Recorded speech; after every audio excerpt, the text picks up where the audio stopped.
very, very complex way. When you slice a graph with a plane, you might get any number of outlines. And in this case, we always get one outline, but it's possible that you get 2 or 5 or even 100, right? If there's multiple towers to your building, you might get multiple outlines. Since this component knows that, it won't just output a single list of outlines. It will actually generate a more complex structure where all the outlines per floor are grouped together into a single list. So what we have here is a list of one outline and another list of one outline. And in fact, every single list only has one item in it. So we have not 25 values, but we have 25 lists of one value each. This is, of course, quite a complicated thing to grasp, but it's yes, at the end here we have floors which were above the building and which didn't intersect, so we don't have an answer for those areas at all. But there's still a list there with gunk inside of it. What I need to do here is take all these numbers and put them in a single list, because only when they're in a single list can I add them all together. This thing is called, this operation is called flattening, and it is something that you'll find yourself doing quite a lot. So if I flatten a data tree, I can take this information, all the areas, and flatten them all into a single list. So this thing over here takes multiple lists of data and puts all the items into a single list of data. And as you can see here, we now have a single list with a bunch of numbers and a bunch of nulls. All right. Once you have this one list, we can add them all together, which is a mass addition. So I can go to the math tab, operators, and find mass addition, which is smart enough to actually take the whole list and add all the values together. And it has a bunch of warnings because there's null data in this list, and it doesn't know how to add null data to itself. Now, we could choose to ignore this warning and just say, well, it's fine. We know there's null data. We don't care about that. We still get a correct answer here. Or you could go and choose to clean this data up. And in fact, I will clean it up right now. When we have these slices here, the BREP slices, we have a very interesting data layout. We have lists of one item each, one section curve. Then at the end here, we have lists with no section curves. So there's a list of data, but the list has no data whatsoever. It doesn't even have a null value. It's just completely empty. So right here, I can already choose to clean up this list using a clean tree component. It's the little cherry icon here for cherry picking. And this component can remove null data and empty branches from a tree. So I can remove null data, yes, true. And I can remove empty branches. Now the default is false, but I can change it to true in the menu. So the clean tree should look much better. Ah, there we are. No more empty branches and no more nulls in the area. And no more warning here, so this is now all just honky-dory, it's perfect. Okay. We clean the data to actually remove bogus data, and here we flatten the data, so it all becomes in a single list. And we have a sum total, which is the result of all the numbers added together. We can copy this. We'll display the new result in here. And we need to remove this link here because we want to display the sum total area on the ground somewhere and not in the middle of each floor. To remove wires, you can draw the same wire twice, but press Control while you draw it, and you'll see your cursor change to a red little arrow instead of a gray one. And if I trace over this arrow here, this wire, it will go away when I press Control. and I can just specify by hand a plane somewhere in the viewport. So I'll put it over here, and I'll make sure that the plane is parallel to the grid in that viewport. And let's make it bigger as well. I mean, this is the total area. It's important. Let's display it as a proper big piece of text. There we are. Total area gets to a single number. Okay. So now we have floor areas, total areas, displayed in the viewport. You can bake this as text if you want to. If you bake it, just becomes a text object. And when I change any of these, for example, if I increase the floor height from 4 meters to 4.5, we can see exactly how that impacts our entire, yes, joy. We once again run into this problem where we have a section at the elevation. I'm going to be very, very, very naughty and actually pick a very small value here as elevation. There we are. So if we pick a bigger floor height, we lose obviously a lot of data, but a lot of floor area. But now you know exactly how much you lose when you change this number. 3.9. And so on and so forth. Okay. There must be questions, Mary. The first one goes back to how you created the planes, the slicing planes. Okay.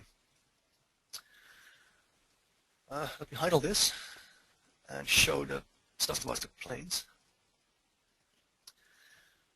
I knew I needed planes at specific elevations, so I needed the plane at 3 meters height and 6 meters height and 9 meters height, and so on down the line.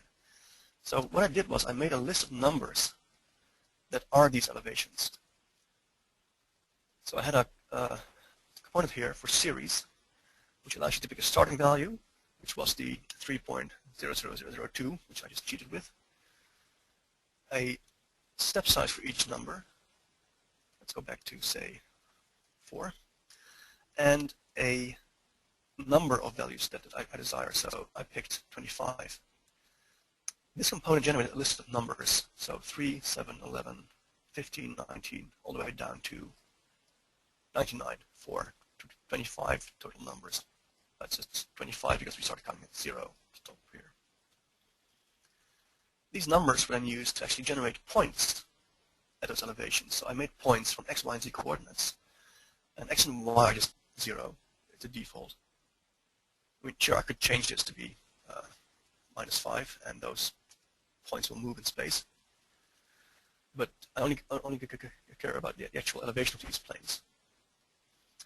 Once I have those points, I use the point output to seed a plane parameter. And this plane parameter created planes at those point locations which are parallel to the world XY plane, because that's the default conversion from points to planes.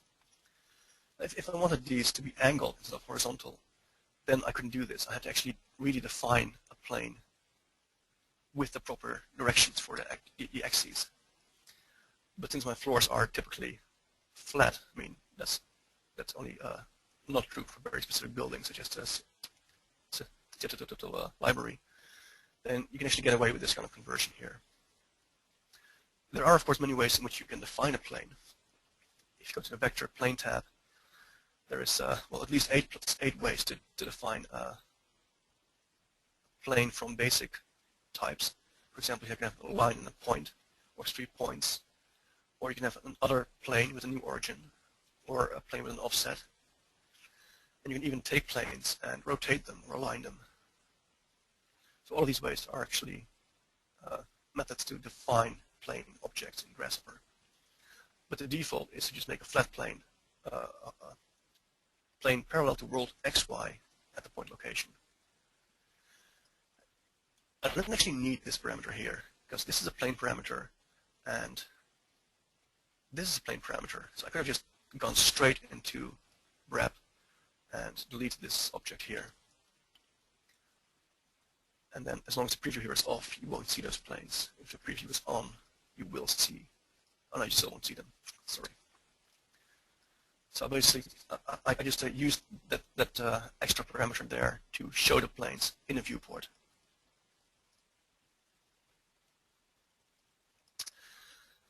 It's possible that when you model, the plane's preview is either way too small or way too big, depending on your units and your modeling size. The default size, I think, is like 1 or 5 or something, but you can change the default preview size for planes. If you go to the View menu and find the plane radius item, you can type a different value and have them be smaller or much bigger as a preview. So if you work in millimeters and you have a big building, you probably want to set this to at least 1,000 to have a plane with the size of a 1 meter for a preview.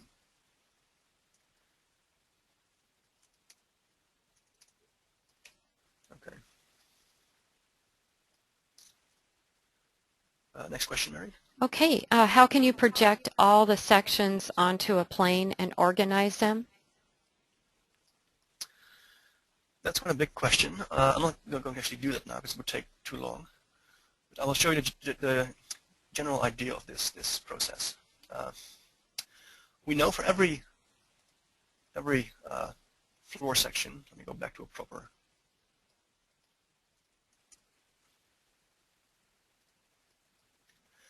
We know for every floor the area centroid, and we know for every floor the plane in which it exists, right? Because every floor is made by actually slicing one plane. So we can transform this object using that plane to a new location in space.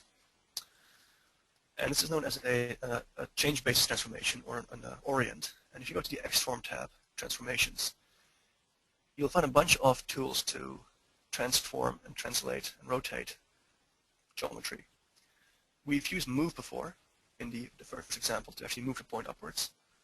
But there is many more options. You can mirror, you can orient, you can rotate in 3 different ways. And in the other one you'll find things like scaling and shearing. Now the orient is the one we want here. It allows you to change an object, a piece of geometry, from one plane to a different plane. So I can take all the geometry which we have here, which are the outlines. All the geometry gets translated from their original locations, which is the area centroid. Oops, why is it red? Oh, it's not, sorry, that's the area. This is the centroid. To a fixed plane in space somewhere, so let's just pick a plane over here and put it there. So now you see that all the floor outlines have been moved to this one new axis system here, the floor. And that's just, they're all flat, they're all in the same place. So as I move about, you can see that they're all squished. If you want to place these ones separately on the ground plane, you're going to have to supply not just one target plane, but a whole bunch of target planes.